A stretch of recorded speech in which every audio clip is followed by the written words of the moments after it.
کبھی کبھی زندگی میں ایسے لمحات آتے ہیں کہ ہسبینڈ اینڈ وائف کے درمیان غلط فہمیاں بڑھ جاتی ہیں، چھوٹی چھوٹی بات لڑائی کی شکل اختیار کر جاتی ہے اور پھر رشتے اتنے کمزور پڑ جاتے ہیں کوئی ایک دوسرے کو سپورٹ یعنی سہارا دینا بھی بھول جاتا ہے۔ آج مجھے ایک میسج یعنی پیغام ملا، ایک بہن نے لکھا کہ میاں اور بیوی کے درمیان سخت لڑائی ہو چکی ہے، شوہر نے مجھے گھر سے نکال دیا ہے، میں اپنے گھر ہوں اور وہ اپنے گھر، بس اللہ تبارک و تعالی سے ایک ہی دعا اور ایک ہی ریکویسٹ ہے کہ صلح ہو جائے، میرا شوہر مجھے واپس لینے آ جائے۔ جناب، ایسے وقت میں انسان سٹریس یعنی دباؤ میں آ جاتا ہے اور دل ٹوٹ سا جاتا ہے، لیکن یاد رکھیں پیشنس یعنی صبر اور سیلف کنٹرول یعنی نفس کو ضبط کرنا، نفس کو قابو میں لانا، یہ دو ایسی چیزیں ہیں جو بڑے سے بڑے مسئلے کو آسان بنا۔ اب آتے ہیں اصل ٹاپک پر۔ اگر میاں اور بیوی کے درمیان دوری ہو، گفتگو بند ہو، محبت ختم ہوتی محسوس ہو، صلح کے لیے ایک بہت ہی پیارا اور مجرب اسپرچول پریکٹس یعنی روحانی عمل موجود۔ یہ عمل بیوی کرے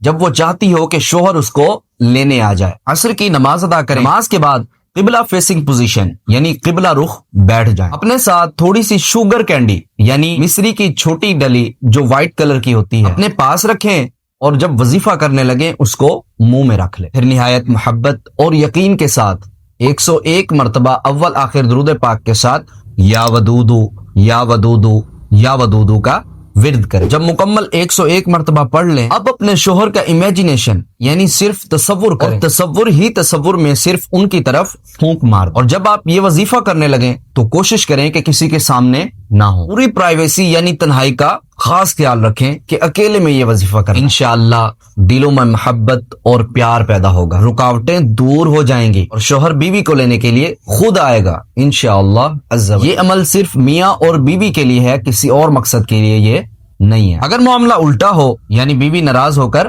چلی گئی ہو، شوہر چاہتا ہو کہ وہ واپس آ جائیں، تو یہی عمل شوہر کرے مگر اسی ترتیب کے محبت خود راستہ بناتے ہوئے انشاءاللہ عز و جل واپس لوٹائے۔ اللہ پاک ہر گھر میں امن، سکون اور رحمت پیدا فرمائے، آمین بجاہ النبی الامین۔ اگر آپ کو میری یہ ویڈیو پسند آئے تو اس کو لائک کیجئے اور چینل کو ضرور سبسکرائب کیجئے اور اپنے پیاروں کے ساتھ اس کو شیئر کیجئے تاکہ ان سب کا بھی فائدہ ہو جائے۔ جزاک اللہ خیرہ۔